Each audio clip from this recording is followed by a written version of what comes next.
그동안 목회하면서 교회 안에 우뚝 서 있는 많은 훌륭한 신앙의 선배들을 보아왔습니다. 그리고 반대로 안타깝게도 그렇지 못한 분들 또한 교회 안에 많이 있다라는 것을 알게 되었습니다. 목회를 벌써 30년 가까이 하고 있죠. 근데 그 차이가 무엇인지를 서서히 알게 되었습니다. 가만히 보았더니 그것은 신앙의 연수나 어떤 그 개인의 사회적인 지위, 배움의 정도, 혹은 심리학적으로 말하는 건강한 인격들, 마음에 쓴뿌리가 없는 그런 이유가 때로는 설명될 수 있지만 어떤 분들에게는 설명이 안 되는 것입니다. 근데 모든 분들에게 정확히 그 차이가 설명되고 있는 가장 분명한 것은요, 그가 십자가에 대한 개인적인 체험을, 인격적인 체험을 가지고 있느냐 그렇지 않느냐, 그리고 때로는 시험받고 쓰러지고 넘어지고 연약해질 수 있지만 그 가운데서도 십자가의 은혜를 붙잡고 일어날 수 있느냐 없느냐, 바로 거기에 있다라는 것을 알게 되었습니다. 실제로 기독교 역사를 볼 때 하나님을 깊이 경험하고 성경적인 신앙을 갖게 된 사람들에게는 하나의 공통점이 있습니다. 그들은 모두 다 십자가 이 사건을 개인적으로 체험한 사람들이었다라고 하는 것입니다. 그들이 십자가의 복음을 깨닫게 되었을 때 그 복음에 대한 기쁨과 그 진리에 대한 감격은요, 마치 가슴에 쇠를 지진 쇠로 흔적이 새겨지는 것처럼 깊이 십자가 사랑의 말씀이 새겨지고, 그것은 단지 한 번 일회성 체험이 된 것으로 아니라 그 십자가의 체험을 가지고 사건들을 만나게 될 때 그 체험으로 사건들을 고백하고 해결하고, 그리고 그 사건들 위에 오히려 십자가 사랑을 고백했다라고 하는 것입니다. 그래서 일생에 걸쳐서 한결같을 수는 없습니다. 때때로 감정이 식어질 때도 있습니다. 때때로 개인적인 죄된 연약함 때문에 쓰러지고 넘어질 때도 있었지만, 하지만 그때마다 저 십자가가 다시 일으켜 세우고, 그래서 그는 십자가의 정신으로 죽고 십자가의 정신으로 살아나는 그런 하나님의 위대한 사랑 가운데 평생을 살아가게 되는 것입니다. 피 묻은 복음을 가슴에 품고 한 영혼을 얻는 기쁨으로 구령의 그 열정에 사로잡혔던 모든 사람들은 다 이 십자가 사랑 가운데 지냈던 것입니다.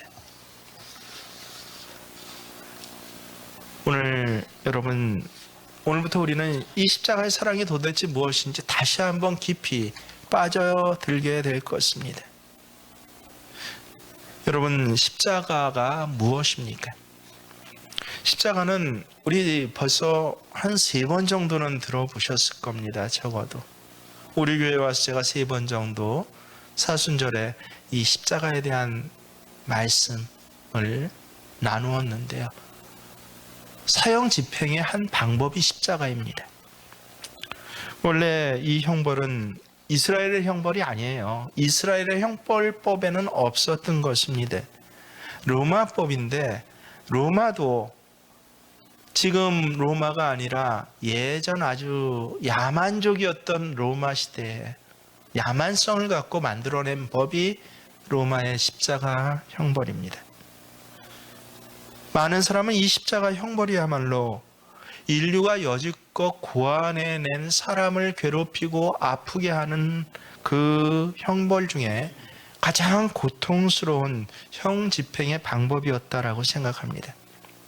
그래서 당시에도요, 이 형벌은 평범한 죄수들이 아니라 아주 극악한 죄인들에게만 가하는 형벌이었습니다.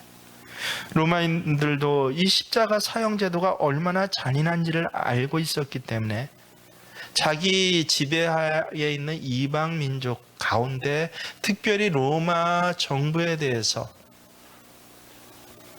충격적인 반역적인 사건을 한다든가 아니면 로마 황제의 어떤 신성에 대한 도전을 하는 이방 민족에게 아주 특별한 경우에 그렇게 체벌했던 방법이 십자가형입니다.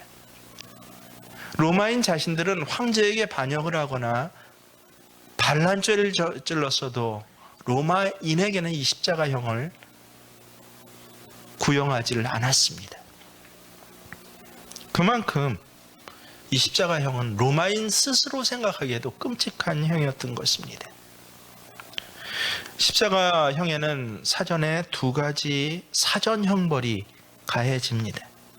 그 중에 하나는 채찍으로 매를 맞는 것이고 또 하나는 자기가 매달려야 할 그 십자가를 스스로 지고 십자가 매다는 장소까지 가게 했다는 것입니다.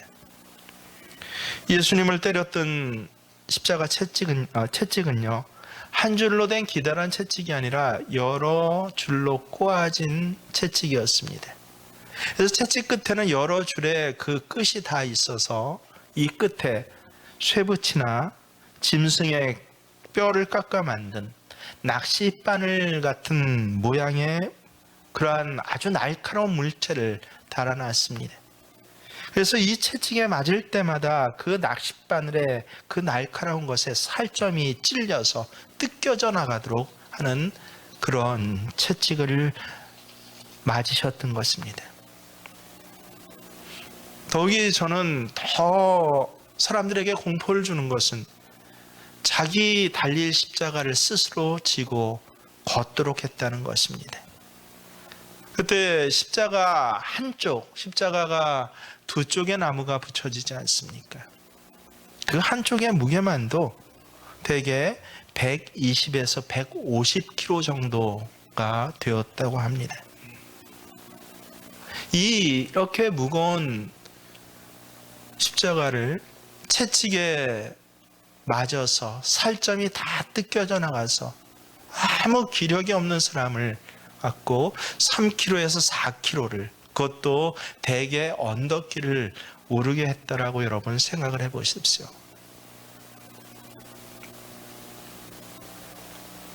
겨우겨우 그 언덕에 어떻게든 도착해서는요, 그 다음 이 십자가를 세웁니다. 이렇게 무거운 십자가를 한꺼번에 만들어 놓고 세우는 일은 그거는 그 당시 기술로는 할 수 없는 일이었습니다. 그래서 가장 먼저는 긴 세로막대를 깊이 흔들리지 않게 땅에 박습니다. 그리고 가로막대에 사람을 눕힙니다.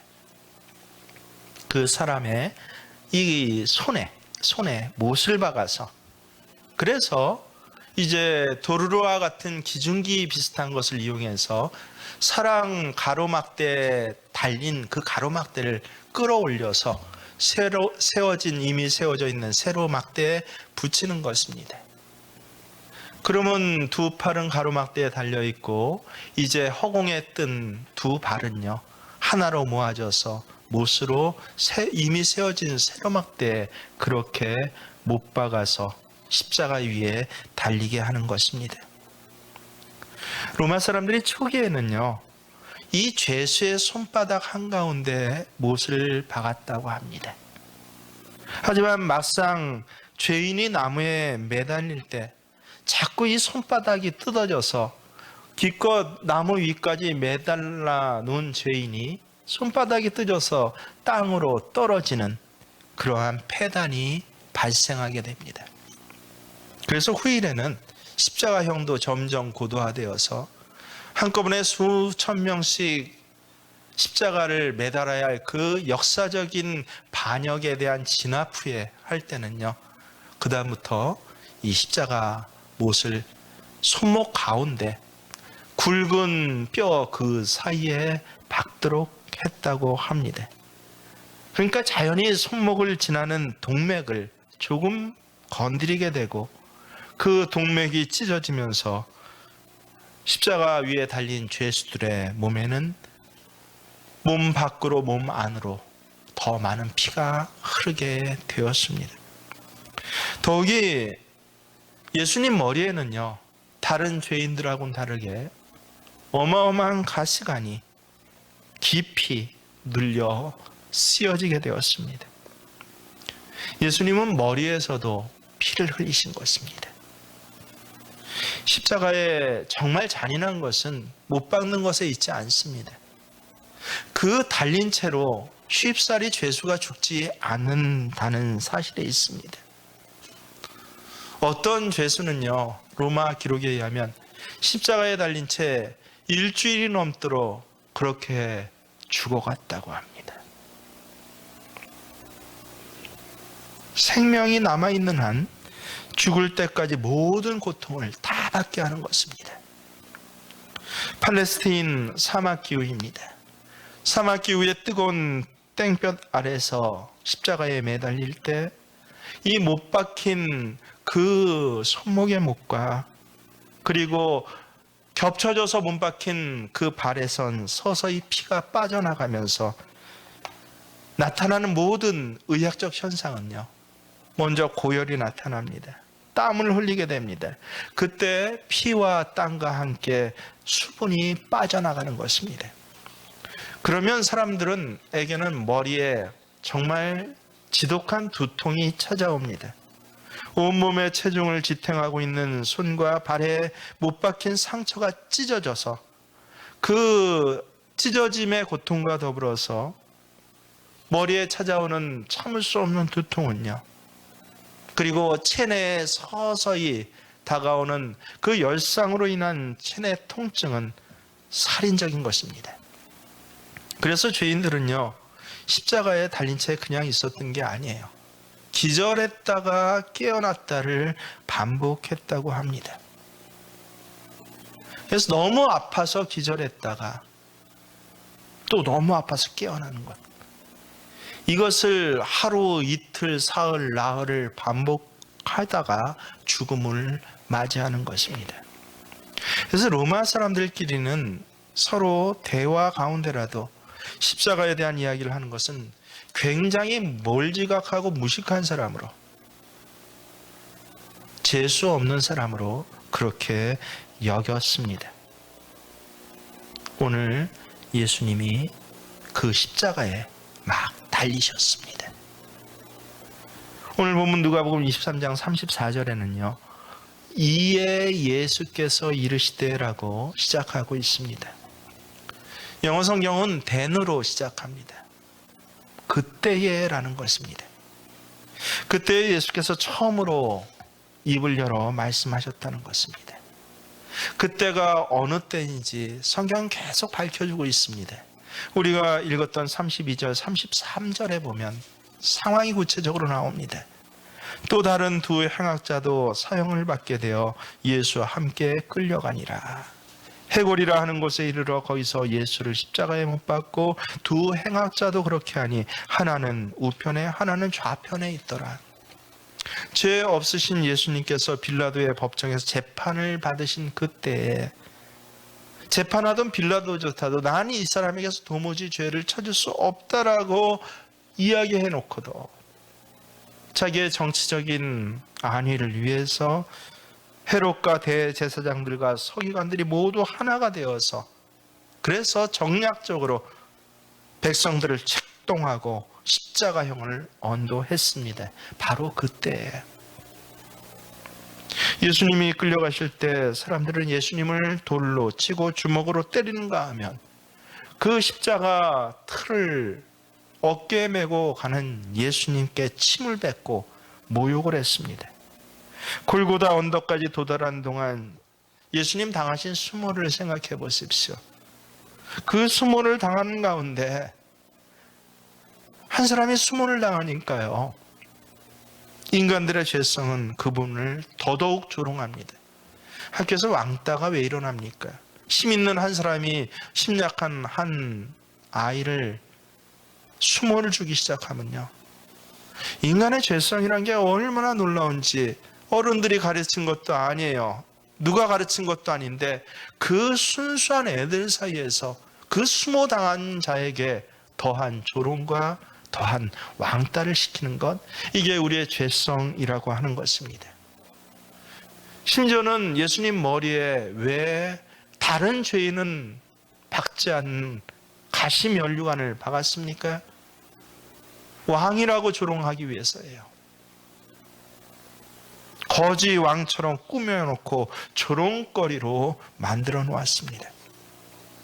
생명을 주러 오신 예수님을 강도와 같은 부류로 몰아넣기 위해서 강도하고 같이 예수님을 십자가에 매달았습니다. 바로 그때, 성서는 그때에 대해서 자세히 그 다음 절에 또 고발을 합니다. 35절을 보십시오. 백성은 서서 구경하는데 관리들은 비웃어 이르되 저가 남을 구원하였으니 만일 하나님이 택하신 자 그리스도이면 자신도 구원할지어다 라고.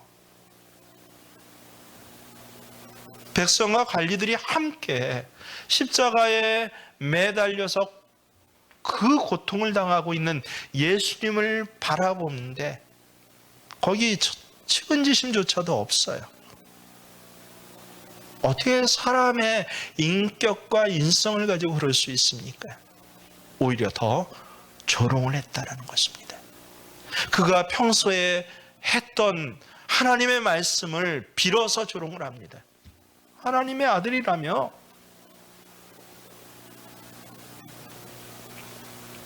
바로 그때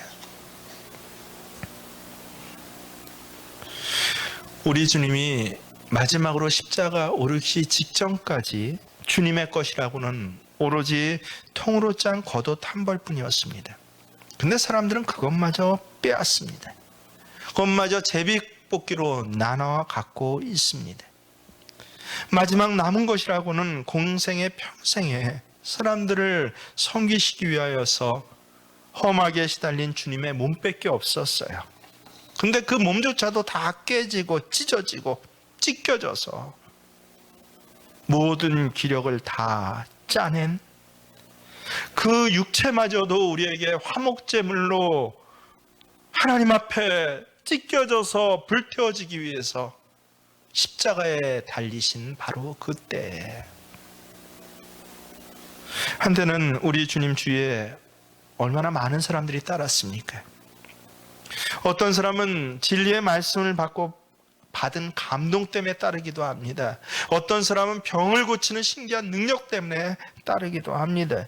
어떤 사람은 떡 먹고 배부르기 때문에 야, 밥 걱정 안 하겠다라고 따르기도 했습니다.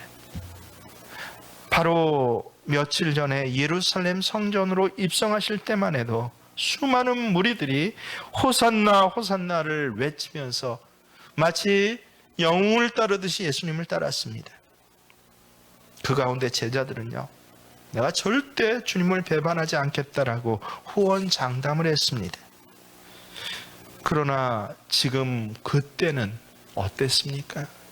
그저 연약한 여인 몇 명들이요, 아무것도 그 참혹한 광경을 보고서 할 수 없는 여인 몇 명들이 십자가 근처에서 울고 있을 뿐입니다. 바로 그때 모든 것으로부터 외면당하고 배반당하고 홀로 참으실 수 없는 고통과 싸우시던 바로 그때에 주님이 입을 여셨다라는 것이에요. 그리고 말씀하십니다. 뭐라고 말씀하셨습니까? 아버지여, 저들을 사하여 주옵소서. 예수님께서 십자가에 그 열 수 없는 입을 열어서 처음으로 하신 말씀이자 기도가 죄사함의 기도입니다. 그 첫 번째 기도가, 하나님에 대한 요청이 죄사함이란 것, 여러분 깊이 생각해 보셨습니까?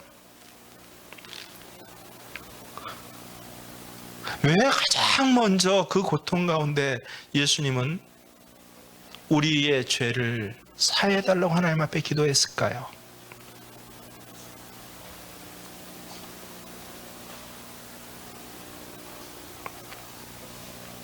이게 바로 우리에게 가장 필요한 일이기 때문에 그렇습니다. 여러분, 예수님이 왜 십자가에 지셨습니까?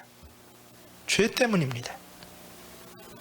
세상 사람들은 저를 정치범이라고 그렇게 몰아세워서 유대인의 왕이다라고 조롱하면서 저를 십자가에 매달았지만 예수님은 정치범 아니었습니다.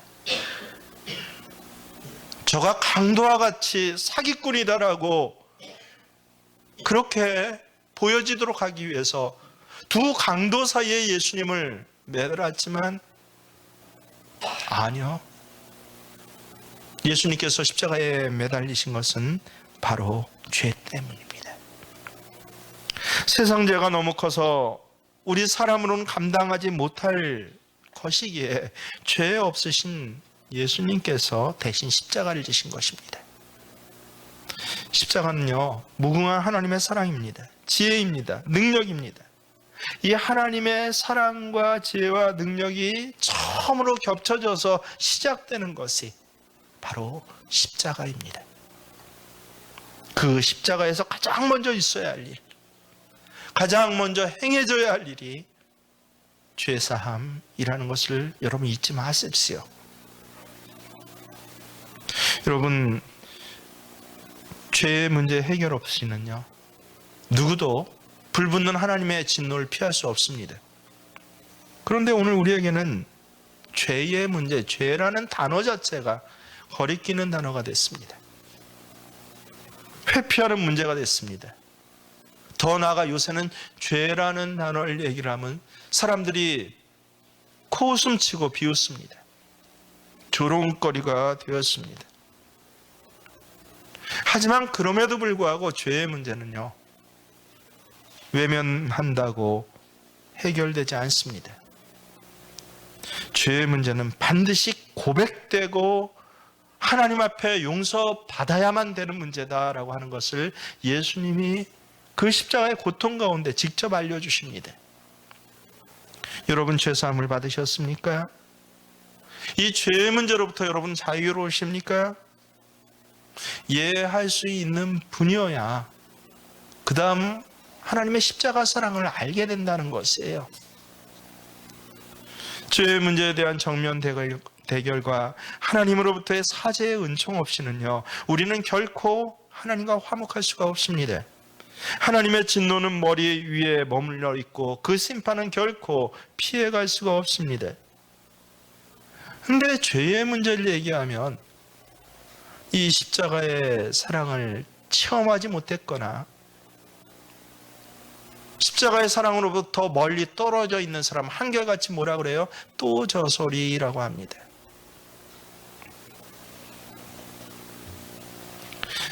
저는 예수님 처음 영접할 때가 늘 떠오릅니다. 철야 기도가 끝나고 권사님들 다 돌아가시고 새벽 한 2시쯤, 3시쯤 사이였습니다. 교회 본당, 그 껌껌한 본당에 앉아서 십자가를 바라보면서 그러면서 제 눈에는 잔인한 채찍질로 인하여 피투성이가 된 예수님이 보여졌습니다. 십자가에 못 박혀 물과 피를 다 쏟으시면서 말로 다할 수 없는 아픔과 타는 듯한 목마름으로 고통받으시는 예수님이 보여졌습니다. 그러면서 가장 먼저 깨달아진 게 제가 죄인이라는 거예요. 그때가 중학교 2학년입니다. 놀랍게 나는 죄인입니다 하고 다음 새벽 기도 시간이 돌아오기까지 2시간 반을 내내 펑펑 울었습니다. 하나님, 나는 죄인입니다. 그것도 내가 아주 큰 죄인이라고 그게 느껴졌습니다. 이게 십자가를 체험한 사람의 아주 공통점이에요. 여러분, 중학교 2학년이 나는 죄인입니다 라고 철야기도 끝나고 밤새도록 새벽 기도가 시간이 올 때까지 그렇게 우는 것을 이해하실 수 있는 분들을, 그걸 같이 체험하신 분들이 여기 한가운데 많지 않습니까? 근데 그 후에 제가 신앙생활을 깊이 하면서 하나 더 나는 죄인입니다 라고 하는 은혜만큼이나 크게 깨닫게 되는 은혜가 있는데, 우리는 흔히 온 세상 죄인을 위하여서 예수님 십자가야 지셨다라고 말하지 않습니까? 그런데 예수님의 십자가는요, 물론 온 세상의 죄, 인류의 죄를 사하시기 위하여서 지신 십자가였지만 예수님은 온 세상이 아닌 나 하나의 죄를 사하시고 구원하시기 위해서도 저 험한 십자가를 지셨다라고 하는 생각을 할 수 있게 되었다는 것입니다. 두 딸을 낳고서는 그 생각이 할 수 있는 정도가 아니라 정확히 원리와 공식과 같이 믿어지게 됐습니다. 저는 두 딸을 굉장히 사랑합니다. 어느 정도요? 만약 그러한 사건이 있다라고 한다면 이 두 딸을 위해서 생명을 버릴 수도 있습니다. 저 하나가 죽고 이 두 딸이 살아야 한다면 저는 기꺼이 아무 망설임 없이 그럴 것입니다. 저뿐만 아니라 이 세상 모든 자식을 둔 부모의 마음이 그런 것 아닙니까? 그렇지 않다 그러면 이상한 부모죠. 그러나 만약 그것이 두 딸이 아니고 한 딸을 위해서라고 한다면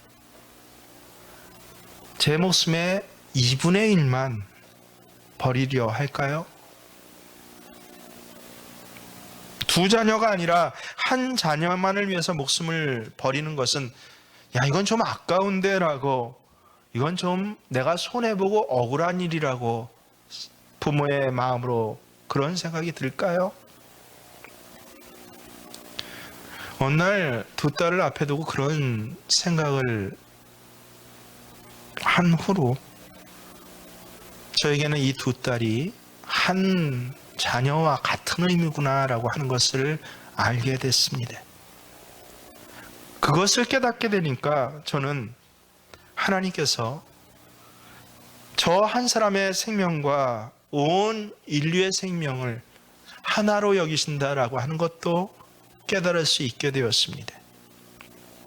그래서 저 하나만을 위해서도 능히 예수님께서 저 십자가를 지셨구나라는 것이 믿어지게 되었습니다.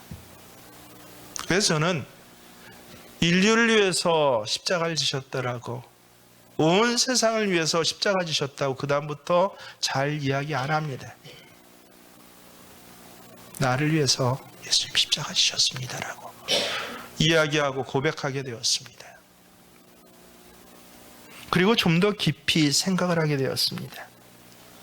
과연 예수님이 나 하나만의 죄를 사해 주시고 구원해 주시기 위해서도 저렇게 참혹한 십자가형을 받으셔야 했을까 했을 때요, 중학교 2학년 그 아무것도 모르는 철없자가 내가 죄인입니다라고 그렇게 크게 울 정도로 그 죄에 상응하는 십자가형도 똑같이 동일하게 이토록 고통스럽고 비참했을까라고, 적어도 40, 50 넘어서 세상 얄팍한 죄들을 다 지어보고 마음속으로 온갖 흉악한 죄를 다 지어본 사람을 위해서 죄값을 대신하는 것과 중학교 2학년 철없는 아이를 위해서, 조금 더 내려가면 이제 유치원 막 다니는 아이를 위해서, 그 죄를 위해서 십자가 지실 때는 조금 그 고단과 고통이 감해지면 좋지 않을까라고, 그렇게도 생각했던 모든 허황된 생각들이, 모든 의문들이, 모든 비난하고자 일부러 짜맞춰낸 논리적인 그런 궤변들이 다 깨지게 되었습니다. 정말 그것이 깨지고 나선 제가 얼마나 큰 충격을 받았는지 모릅니다. 중학교 2학년 때 예수님의 십자가를 바라보면서 내가 큰 죄인입니다 고백할 때는 감성적이고 감동적인 죄의 고백이었는데요. 이 말씀에 기초한 십자가 은혜가 깨달아지고 나서는요. 아니요.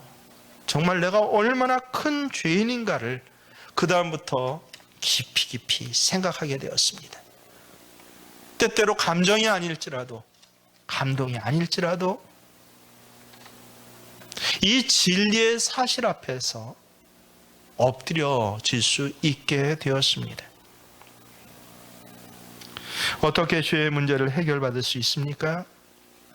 유일한 피난처는 오늘 우리 주님이 지신 십자가를 대면하는 것입니다. 십자가를 여러분 바라봐야 돼요. 근데 우리의 눈은요, 십자가를 외면하고 은혜 많다라고 할 때조차도 축복만을 바라요. 그것도 영적 축복은 어느샌가 뒤로 가 있고 세상적인 축복이요. 집 한 칸 마련하고 어느 정도 월급 보장되는 직장 나오고 이제 나 받는 축복에 지나쳐서 내 자식들도 그런 것 있어야겠다라고 가만히 봤더니 세상 축복만 소망하고 있습니다. 예수님을 머릿속으로는 굉장히 사랑해요. 근데 내가 실제로 이 세상 한가운데서 원하는 것은요, 세상 축복입니다.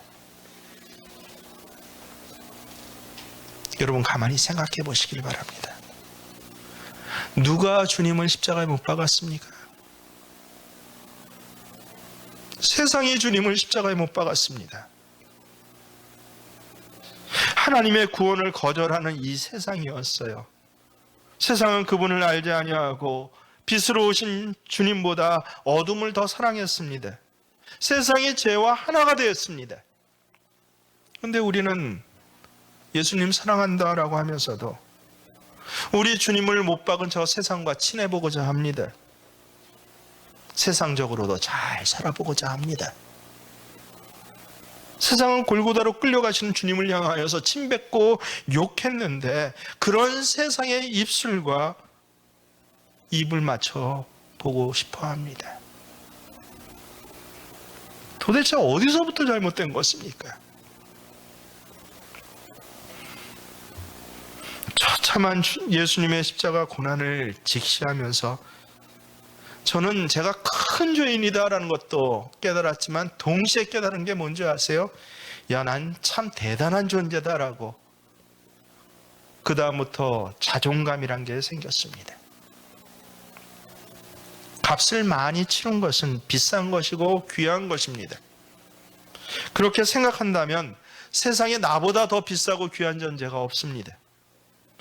예수님이 사람이 온 천하를 얻고도 제 목숨 하나 잃으면 무엇이 유익하겠냐라고 하신 그 말씀이 그대로 빚어졌습니다. 예수님 눈에는 내가 온 천하보다 귀한 존재입니다. 귀한 사람은 귀하게 살아야 합니다. 하찮은 존재가 우리는 아닙니다. 우리는 밥이나 좀 남보다 낫게 먹겠다고 아무렇게나 몸을 굴리고 살 그런 존재가 아닙니다. 세상 사람들은, 이 죄에 대해서 모르는 사람들은 때때로 우리를 하찮게 여깁니다. 마치 예수님을 향하여 조롱하고 침뱉고 비난했듯이 우리를 동일하게 그렇게 보기도 합니다. 근데 더 문제가 뭔지 아세요? 여러분 자신이 여러분 스스로를 너무 하찮게 여기며 살아가고 있다는 것입니다. 그래서 함부로 말하고 함부로 생각하고 함부로 행동하며 살아가는 것입니다. 전능하신 하나님이 친히 십자가에 달리셔서 그 말로 다할 수 없는 고통과 죽음을 대가로 치르시고 구해주신 게 온 세상보다 너 하나가 더 중요해라고 구해주신 게 바로 나인데요. 정말로 온 천하보다 크고 귀한 존재인데 밤낮 무엇을 먹을까, 입을까, 마실까만 생각하면서 그것도 그것 때문에 온갖 비열한 생각과 죄를 다시 지으면서 살아갈 수밖에 없는 그 삶을 다시 한번 생각해 보십시오. 나는 그렇게 살아서는 안 되는 존재입니다. 여기 계신 분들, 저를 비롯해서 저는 거의 모두가 십자가를 체험하신 분이라고 확신합니다. 우리가 십자가를 처음으로 인격적으로 체험했을 때 여러분 그 자리를 다시 한번 저처럼 주기적으로는 못할지라도 지금 이 자리에서라도 한번 생각해 보십시오. 그 처음 감격과 사랑의 자리를 한번 회상해 보십시오. 그때 저 십자가가 나를 완전히 사로잡지 않았습니까? 우리의 심령이 물같이 녹아져 내렸습니다. 십자가가 우리 인생의 전부인 것 같이 살고 싶었던 때가 바로 그때 분명히 있었어요. 늘 놀라운 옛사랑이 마음속에 사무쳐서 속죄받은 기쁨을 가지고 온 세상에 예수 예수 예수하고 자랑하고 다니지 않았습니까? 근데 지금 여러분 마음속에는 무엇이 있습니까?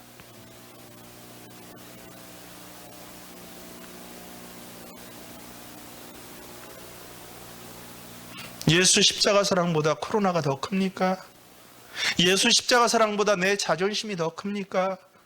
예수 십자가 사랑보다 내 주장과 내 방식이 더 중요합니까? 여러분, 십자가를 다시 바라보십시오. 저는 십자가를 바라볼 때마다 스펄전 목사님의 예화를 늘 생각합니다. 제가 혹시 그렇지 않나요? 점검을 합니다. 여러분도 잘 아실 것입니다. 어느 날 스펄전 목사님이 예배당 안에서 십자가를 바라보며 하루 종일 울고 있었습니다. 아내가 걱정이 되어서 조심스럽게 옆에 다가가서 조용히 물었습니다. 여보, 도대체 어떤 안 좋은 일이 있길래 그렇게 슬퍼하세요? 그때 목사님이 대답했습니다. 아니야. 오늘 아침에 기도하려고 예배당에 들어와서 십자가를 바라보는데 아무런 느낌이 없어.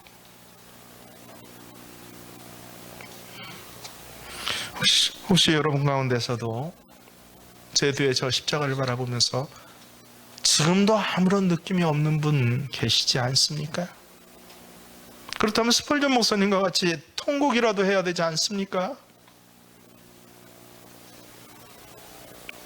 오늘 예수님께서는요, 저들의 죄를 용서하옵소서라고 하면서 한마디를 덧붙이셨습니다.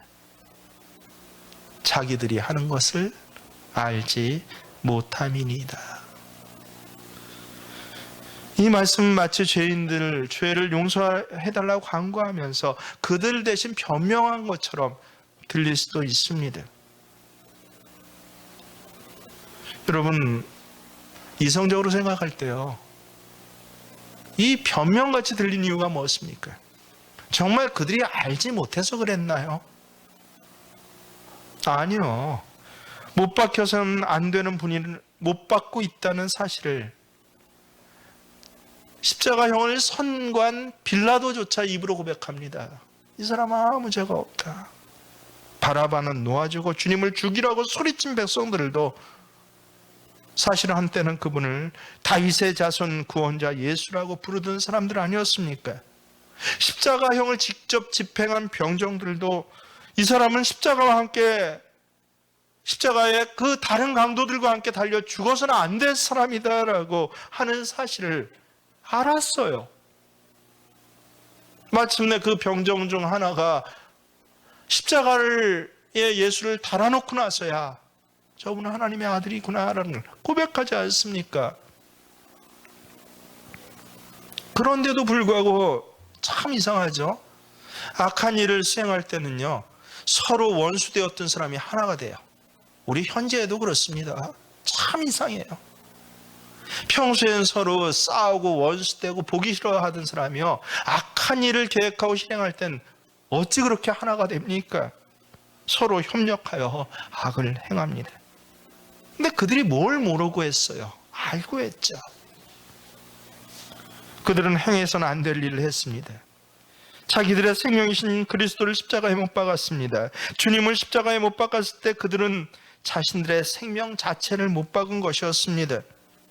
그리고 우리 모두가 사실은 그 범죄에 참여한 자들 아닙니까? 주님께서는 우리가 그렇게 행했던 이유에 대해서 지금 뭐라고 하세요? 하나님 앞에, 아버지, 자기들이 하는 것을 알지 못함이니이다. 변명처럼 들립니다. 마치 변호인이 돈 받고 변호하면서 이 사람 분명히 죄인이라는 걸 알면서 감싸주는, 죄인 아닙니다라고 판사 앞에서 얘기하는 그런 장면처럼 보입니다. 근데요, 여러분 좀 더 깊이 십자가 은혜에 들어가 보십시오. 야, 이게 그런 변명이 아니었구나라는 것을 또한 깨닫게 됩니다. 그들은 아는 것 같았지만 사실은 정말 몰랐습니다. 그들이 그럴 수 있었던 이유는요, 예수님이 참으로 누구인지 몰랐기 때문에 그렇습니다. 자신들이 행하고 있는 일이 그저 힘없고 애매한 사람한테 죄 뒤집어 씌워서 내게 이득 좀 보자 할 만한 일이 아니었다는 것을 정말 그들은 몰랐던 것이에요. 자기들이 행하는 일이 얼마나 엄청난 일인지를 몰랐기 때문에 예수님은 십자가에 못 박은 것입니다.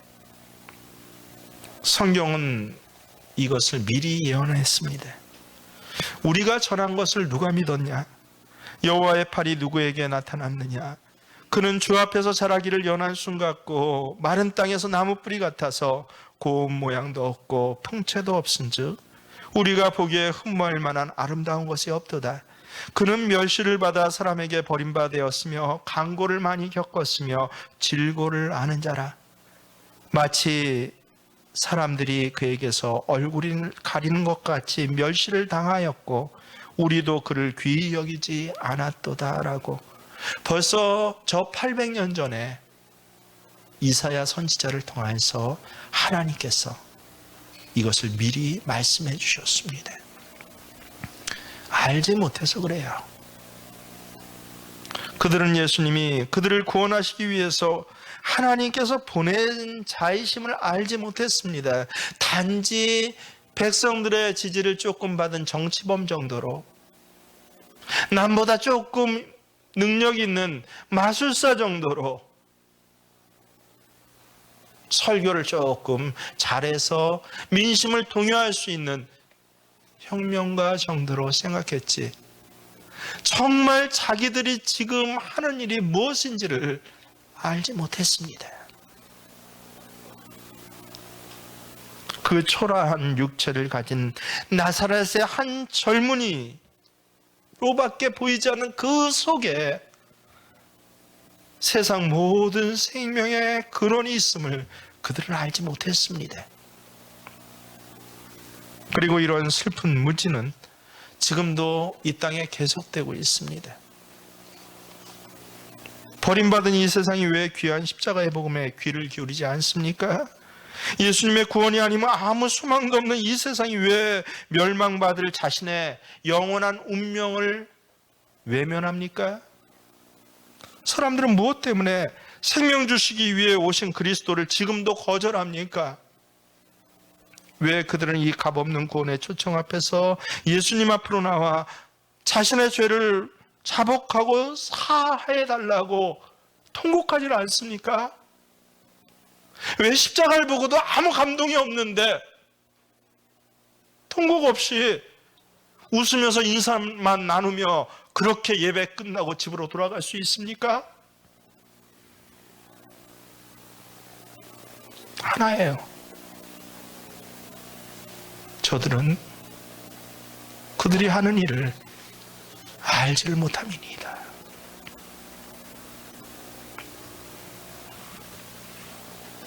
정말 모르고 그랬습니다. 모두가 그리스도가 누구이신지 모르기 때문이었습니다. 자신들의 불신앙이 얼마나 하나님 앞에서 어리석은 일인지, 영원한 심판을 받을 일인지 그들은 몰랐습니다.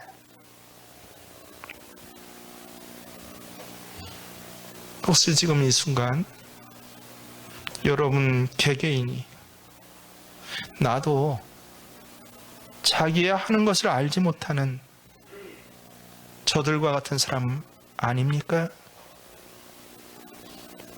나도 그렇게 하나님의 무시무시한 심판을 잊은 채 그저 세상과 버타며 세상과 친해보고자 세상에 초점 맞춰갖고 살아가고 있지 않습니까? 처음 예수님 만났을 때 그 감격은 어느새 빛바란 앨범처럼 명절에 한 번씩 꺼내보는 추억거리로 만들어버리고 있지 않습니까? 이제 우리가 먼저 마음을 열고 십자가에서 들려오시는 주님의 기도에 귀를 기울여야 합니다. 성령께서 여러분을 감화하사 이 기도로 십자가를 향하여서 냉담해진 그 마음에 불을 지펴주시고 이 땅에 잃어버린 많은 영혼을 향하여서 가슴 저며 하시는 주님의 마음이 이제 집에 돌아가면 보게 될 여러분의 가족들을 바라볼 때마다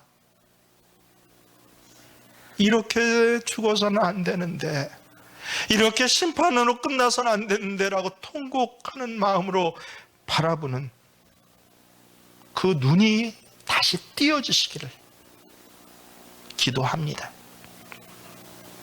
이제 한 주간 십자가를 묵상하면서 여러분 기도하십시오. 다른 문제 다 내려놓으십시오. 그게 뭐 그렇게 중요합니까? 아버지, 자기 이름을 넣어서 승철이를 사하여 주옵소서. 저는 자기 하는 일이 무엇인지 알지 못함이니이다 라고 새벽마다 다시 한번 기도하면서 이 십자가의 사랑을, 그 잊혀졌던 추억들을 오늘 성령께서 불붙는 감동으로 다시 일으키시는 생명의 역사로, 세상보다 더 강하신 하나님의 능력의 역사로 여러분 한가운데 있어지길 주의 이름으로 축원합니다. 십자가 그 사랑.